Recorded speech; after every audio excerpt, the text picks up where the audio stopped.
eu gostaria de convidar, mais uma vez, a diretora Flávia Mouta para falar sobre a reforma do novo mercado. Boa tarde a todos. Eu vou quebrar um pouco o protocolo. Vou agradecer ao Mauro pela oportunidade, mais uma vez, de estar aqui. Observem que eu sou figura fácil no fórum da MEC. Eu vou me distanciar um pouco mais aqui, ficar nesse fundo branco, porque eu mesmo fico em dúvida qual vai ser a cor do meu cabelo no próximo ano. Então, assim, vocês podem começar a fazer as suas apostas. Rosa, azul, verde, talvez. Preto não é mais, né? Um ano depois. Enfim, queria agradecer e parabenizar a MEC. E nós vamos falar hoje, no ano passado a gente falou um pouquinho de governança de estatais, e a gente vai voltar ao tema governança esse ano mais uma vez.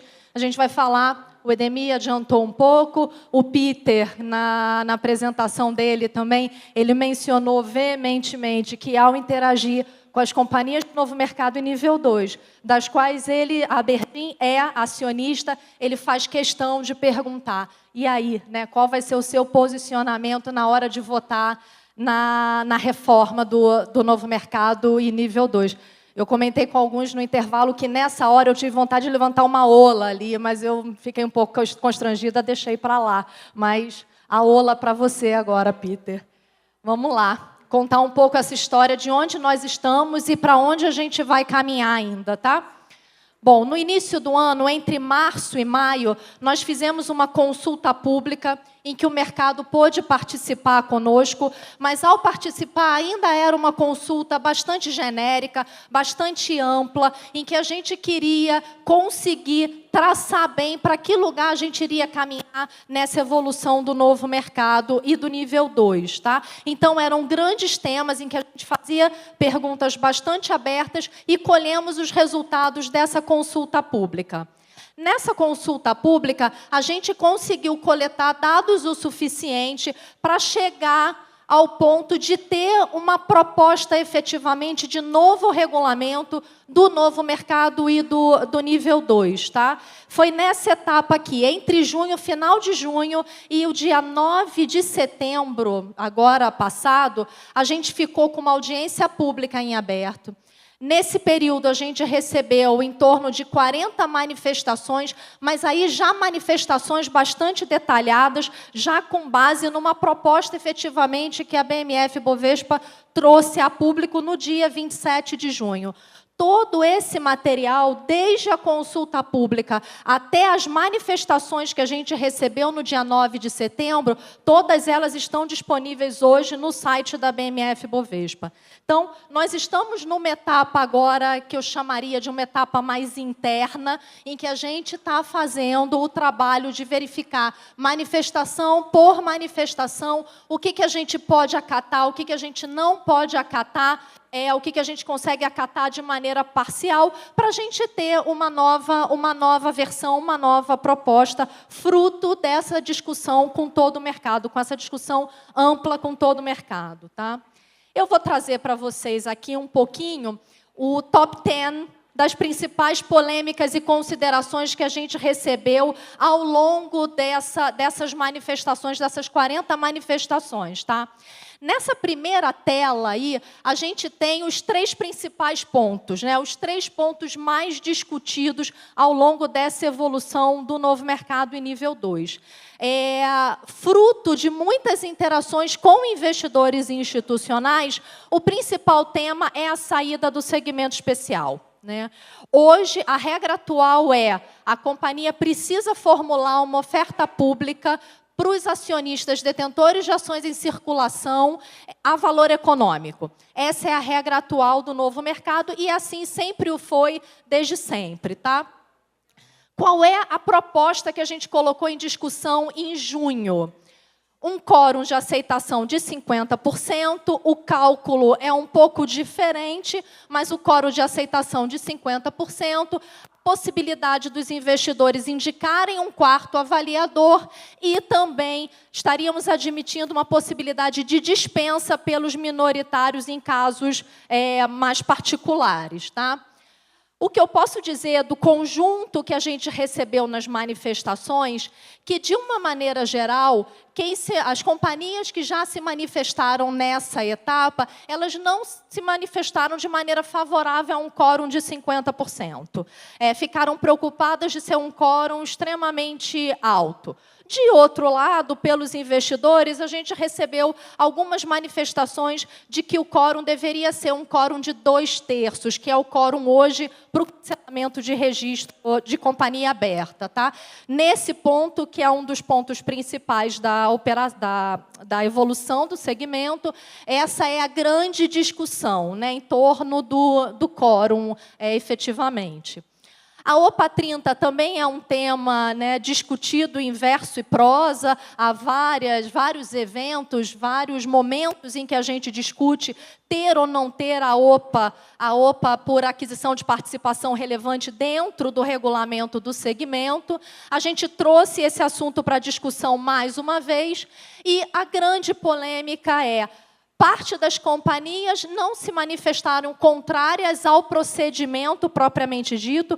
Algumas delas, na verdade, até já têm essa mesma regra embutida nos seus estatutos sociais, sem ter aquele componente da poison pill, né, que é o preço exacerbado para a realização da oferta pública, mas muitas se manifestaram preocupadas com o percentual de 30%. Recebemos algumas manifestações que esse percentual estaria alto demais, para companhias, em particular, companhias com um capital muito pulverizado. Tá?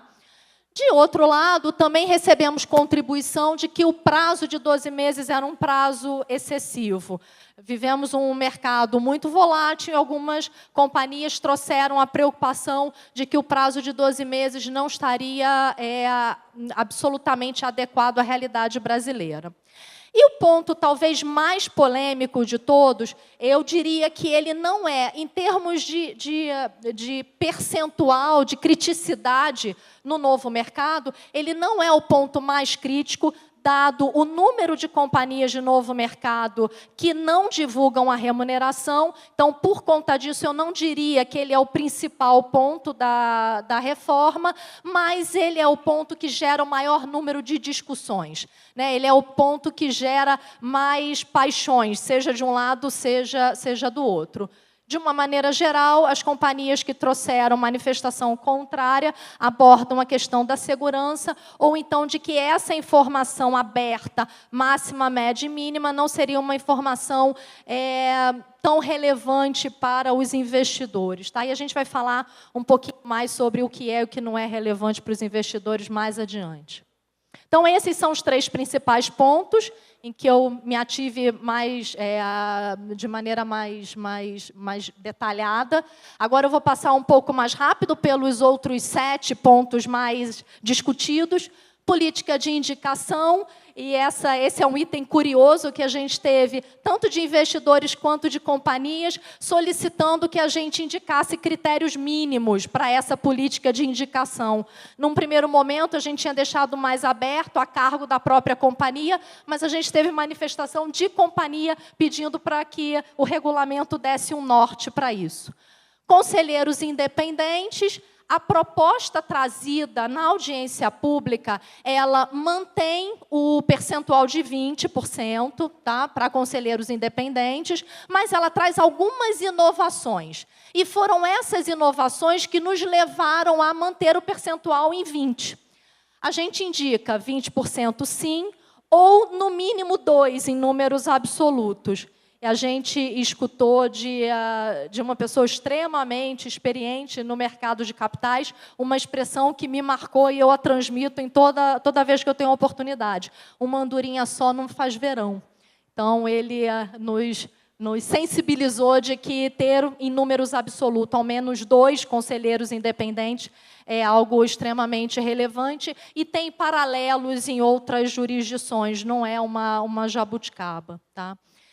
A gente traz alterações no rol né? A gente traz um rol tanto objetivo quanto um rol subjetivo. Há manifestações na linha de que, olha, esse número, independente dessas alterações, esse número deveria ser 30% e não 20%. Já é um patamar que essas companhias de proxy voting internacionais adotam, né? Um percentual de 30% para novo mercado e nível 2. Por que não trazer para o regulamento, tá? E que deixar muito claro que esse procedimento que foi criado para dar mais transparência a esse processo de identificação e habilitação de um conselheiro independente, ele não vale, obviamente, para aquele conselheiro independente indicado no momento da Assembleia. É assim que acontece, é assim que vai continuar prevalecendo. A decisão da Assembleia é soberana, mas todo esse procedimento prévio vale para aqueles que fazem indicação com antecedência, que é o que a gente acredita que passará a ser um grande padrão. O Mauro já alegou aqui, agora há pouco, falando da importância da Instrução 561, que fala do voto à distância. Nós acreditamos, sim, que cada vez o padrão vai prosseguir na linha de que as indicações elas sejam dadas com antecedência para que haja realmente sucesso nessa indicação. Tá? Avaliação de administradores, as manifestações vieram muito práticas, a periodicidade não seria adequada, uma periodicidade anual, muito provavelmente você tem companhias com mandatos diferentes, algumas companhias com 1 ano, outras com 2 anos, e isso deveria ser também observado. Comitê de indicação e de remuneração, de uma maneira geral, ele não foi bem recebido na audiência pública. Não que ele não seja uma boa prática de governança corporativa, mas talvez o custo seja desproporcional aos benefícios que ele traz nesse momento, em que está se prosperando com tantas mudanças no regulamento do novo mercado. Talvez não seja a hora. Por fim, Comitê de auditoria, acho que foi uma grata surpresa para nós nas discussões. Muitos de vocês aqui acompanharam a revisão anterior, de 2010, e lá esse tema foi extremamente debatido e teve uma oposição bastante presente, e esse item foi rejeitado na revisão anterior, de 2010. Nós trouxemos esse ponto de novo, ele é extremamente relevante na revisão do novo mercado. Talvez seja o item, e o meu grupo de regulação está ali ao fundo para me contradizer, talvez esse seja o item que mais aparece em regras internacionais. O Comitê de Auditoria é o primeiro que aparece no ranking quando você identifica melhores práticas de governança. E, dessa vez, a discussão ela foi muito mais voltada para o detalhe, a discussão em torno de ter ou não ter um conselho fiscal com características de comitê de auditoria. Isso arrefeceu muito nesses 5, 6 anos. Essa discussão ela ficou muito menor nessa revisão. O que se traz ainda aqui é a questão de custo de implementação e uma demanda de investidores de que deveria avançar um pouco mais que a instrução, o que está previsto na instrução da CVM, dando ao Comitê de Auditoria composto apenas por membros do Conselho de Administração. Tá?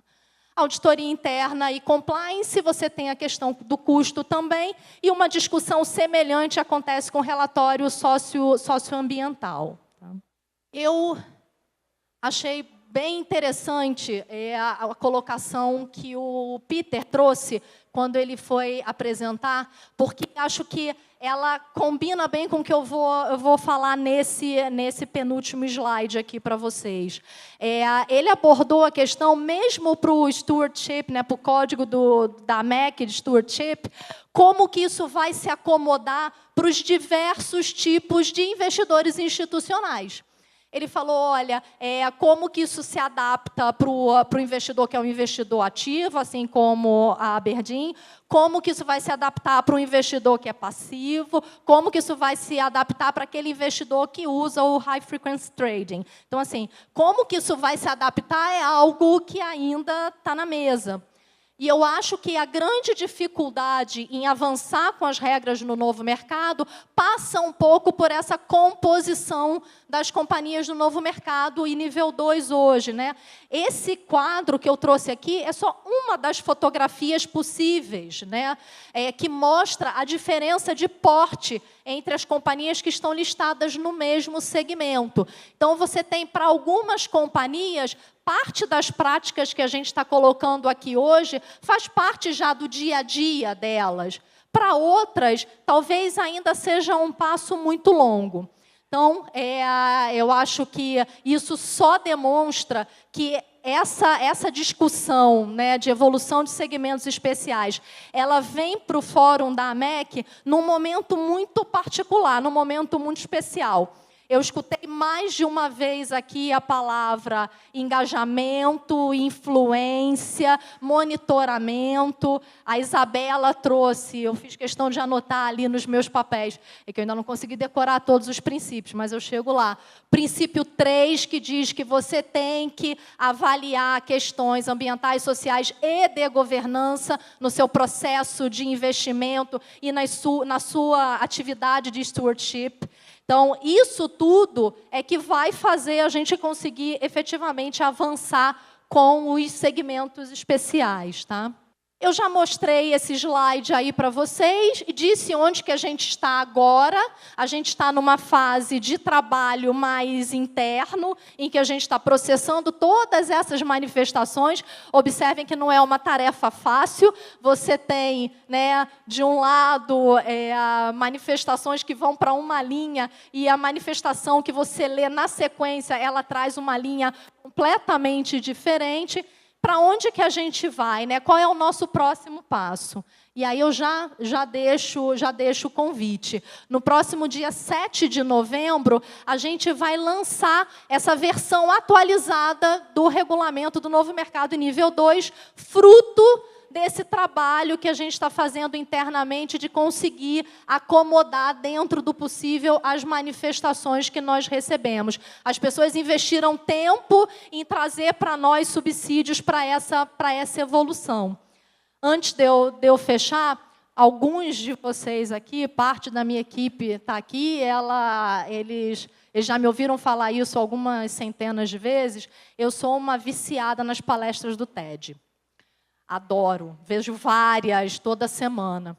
E aí, essa semana, eu estava vendo uma em particular, e elas são palestras muito curtas, no máximo de 18 minutos, e eu estava vendo uma que era um TED empresa, era de uma grande empresa que faz produtos de cosméticos, higiene, de uma maneira em geral.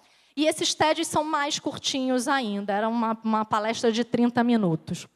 E a apresentadora se chamava Viviane, e ela estava explicando como que ela, como empregada dessa grande empresa, ela fez para criar um mecanismo de ajuda ao Haiti, fruto de um dos terremotos que o Haiti passou recentemente.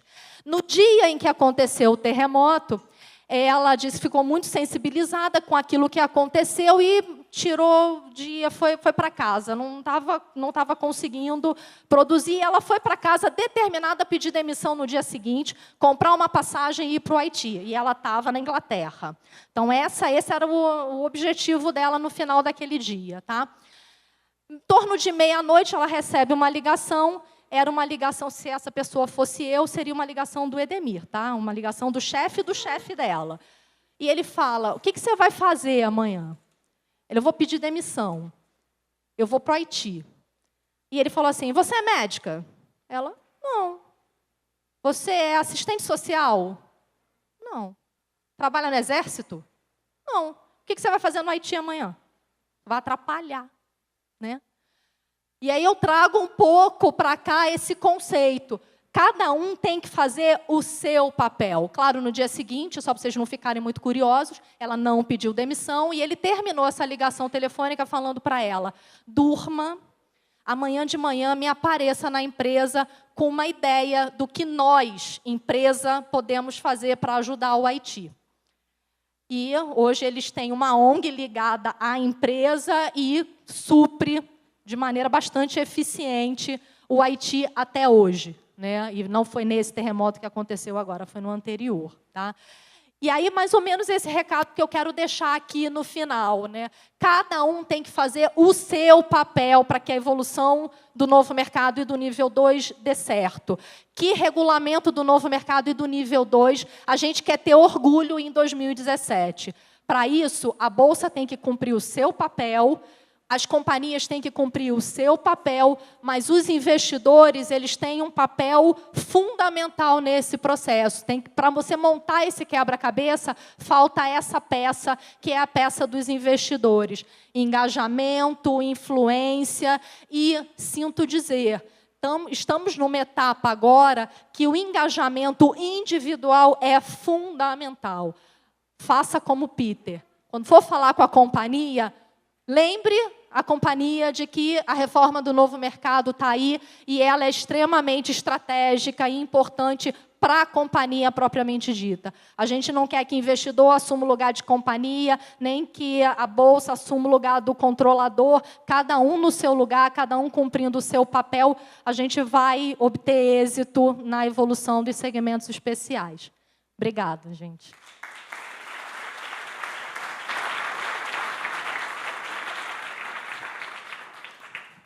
Bom, queria ver se tem alguma pergunta aí, depois de mais essa exposição didática da Flávia, né? Flávia, eu tenho certeza que nós temos aqui pelo menos 11 instituições, né, que assinaram nessa data o Código de Stewardship, e me parece extremamente alinhado com os princípios do Código, esse alinhamento e esse exemplo que o Peter deu de trazer essas ideias para as companhias. Alguém gostaria de fazer alguma pergunta, Flávia? Renato.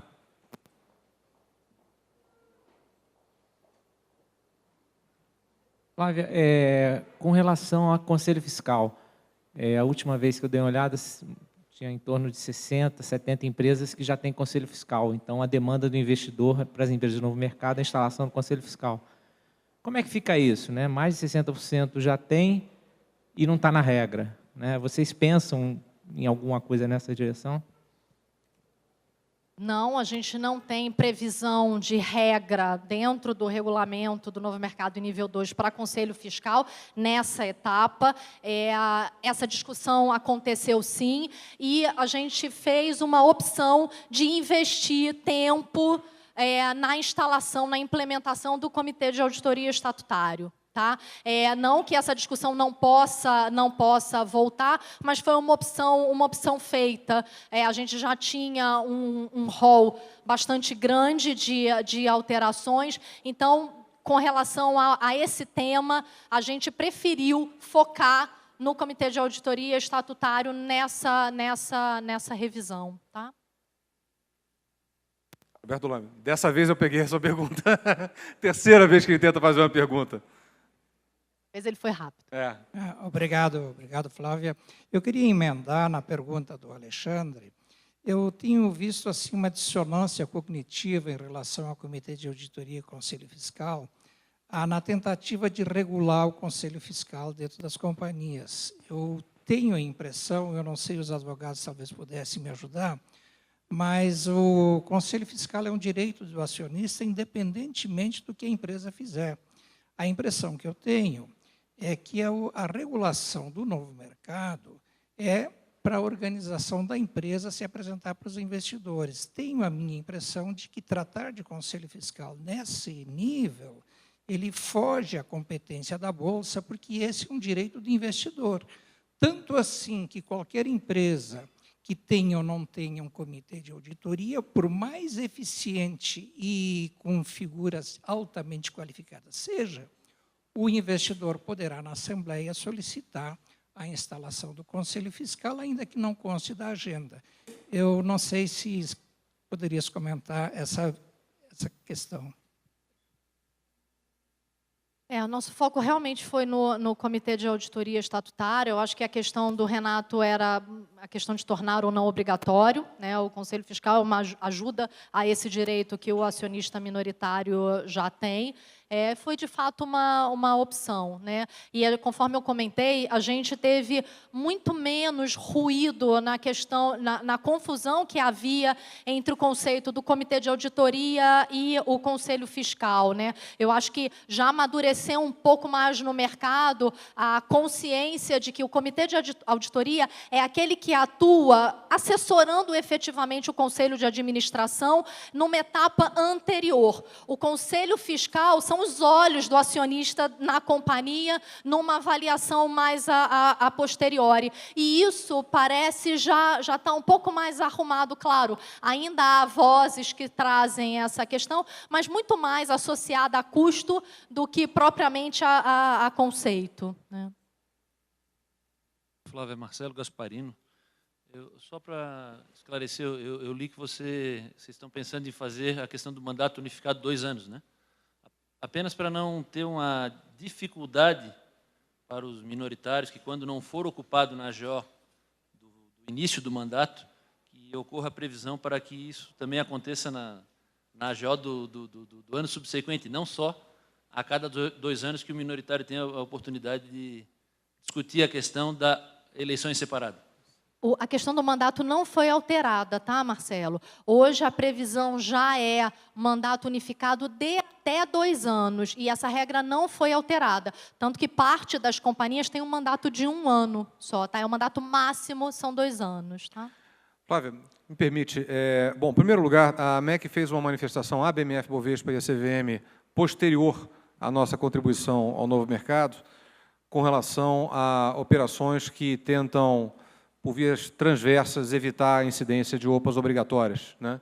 E aí nós vimos o caso da operação da JBS, que felizmente morreu, né? É uma reflexão importante que deve ser colocada. Mas a pergunta que eu vou te fazer trata de um outro assunto, que eu sei que não está sendo avançada na minuta de regulamento, mas que tem a ver com o que o professor Modesto Carvalhosa falou anteriormente, que é a questão da Câmara de Arbitragem. Como é que está hoje a visão da BMF Bovespa sobre como evoluir a Câmara de Arbitragem e que ela tenha um impacto positivo para os acionistas? Essa é fácil para eu responder, porque não está na minha alçada. Essa é fácil. Acho que precisa de um outro fórum AMEC para arbitragem. Não, mas eu vou... De fato, não está... Já teve, o painel demorou 2 horas. Tá vendo? De fato, ele não está na alçada, é um regulamento apartado, né, da CAN, da Câmara de Arbitragem.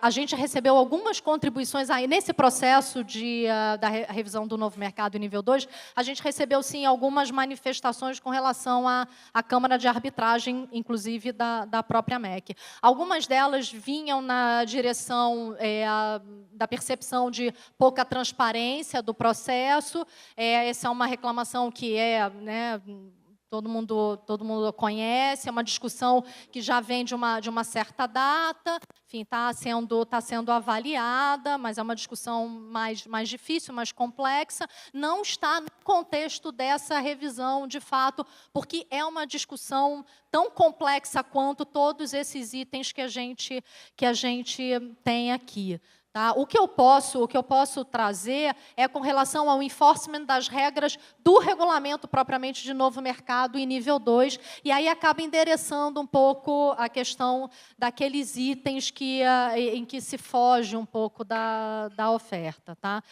A gente está trabalhando na maior transparência do trabalho de enforcement, que a diretoria de regulação conduz frente ao regulamento de novo mercado e nível 2, e na própria minuta foi discutido, e tem manifestação da AMEC nessa linha também, a gente tenta dar um passo, que a gente sabe que não elimina completamente as distorções frente às OPAs, mas a gente dá um passo na OPA 30 e a gente está avaliando uma contribuição trazida também pela AMEC, como engajar ou como indicar que as aquisições de controle elas devam ser conduzidas por meio de ofertas públicas, está na manifestação da AMEC, também é um dos itens abordados e que está lá na nossa prancheta para revisão. Que tá? bom. Deixa eu te fazer uma última pergunta, que também tangencia a reforma do novo mercado,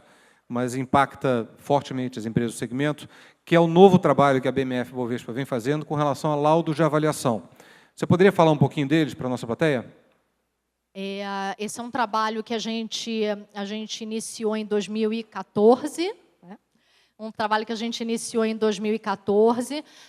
Hoje, o regulamento, e a gente não está falando aqui de alteração do regulamento do novo mercado em nível 2, tá? É um trabalho que a gente já conduz com base no regulamento atual, é um trabalho de muita dedicação, de muito empenho da equipe em verificar os laudos de avaliação para as companhias que estão realizando uma OPA para a saída do segmento. Então, a gente verifica se os laudos eles são suficientemente claros para o investidor, né? Chegando a formular uma série de exigências de aprimoramento na linha de que tudo aquilo que está escrito lá tem que estar fundamentado, tem que estar justificado, para que o investidor receba aquele laudo de avaliação e tome a sua decisão de desinvestir naquela companhia de uma maneira consciente e refletida. A manifestação que a gente encaminha para a companhia, ela acontece em torno de 5 dias úteis depois que a gente recebe o laudo. Então, é bastante trabalhoso, porque a gente quer que as exigências saiam para que a própria CVM possa recepcionar, avaliar também e fazer a sua demanda propriamente para a companhia. É um processo que se consolidou ao longo desses 2 anos, é uma boa interação que temos com o regulador nesse aspecto e preserva um pouco o regulamento do novo mercado nessa questão se a OPA ela está sendo formulada a valor econômico para a saída do segmento. Tá? Obrigado, Flávio. Isso é muito importante pela questão da qualidade do enforcement, né? A preocupação da BMF-Bovespa com a qualidade das regras que já estão vigentes. Então, um trabalho muito interessante que acho que o mercado ainda precisa conhecer melhor e, fundamentalmente, precisa conhecer que existe a possibilidade de levar a BMF-Bovespa problemas que possam estar acontecendo nos laudos. A MEC tem como dever de casa, né, mobilizar um pouco os investidores para que eles conheçam mais esse caminho, e eu não queria perder a oportunidade de tratar desse tema. Eu vou fazer uma última pergunta, mas não é para você. Eu vou aproveitar... Está roubando o tempo das perguntas. Eu vou aproveitar a presença do nosso ex-presidente Luiz Fernando Figueiredo, membro do Conselho de Administração da BMF-Bovespa, e eu queria perguntar para o Luiz como o Conselho da BMF-Bovespa está acompanhando esse processo. Bom, muito bem. Não, eu acho, na verdade, não é só o Conselho, né? Recentemente foi, inclusive, criado o Comitê de Regulação de Emissores, que, inclusive, eu faço parte, são 3 conselheiros, e a nossa Flávia aí no comitê, que tem o objetivo de olhar com muito mais a fundo todas as questões como essa do novo mercado, né? Existe uma consciência clara no Conselho de que nós temos que ter um avanço relevante nessa oportunidade de mudança do novo mercado, para que a gente não tenha a sensação, como nós tivemos na última, de que perdemos uma oportunidade. Então, existe sim, claramente, talvez a Flávia possa também comentar sobre isso, mas existe claramente uma grande preocupação do Conselho para que isso seja, de fato, uma oportunidade da gente talvez trazer aquela ideia inicial, aquela visão inicial do novo mercado, enfim, que no tempo foi se perdendo, né? E a gente precisa lembrar que esse é o core business da Bolsa. Então, se você tem uma regulação, você tem um mercado fragilizado, é ruim para o core business. Então, eu acho que está sendo dada a devida importância a esse mercado. Muito obrigado, Luiz. Bom, registro também que nós estamos com a presença de todos os 4 presidentes ou ex-presidentes da MEC, Walter Mendes aqui, Edson Garcia ali, né? Então, foram devidamente mencionados na nossa abertura. Flávia, eu creio que nós não temos mais perguntas. Eu queria agradecer mais uma vez Boa sorte.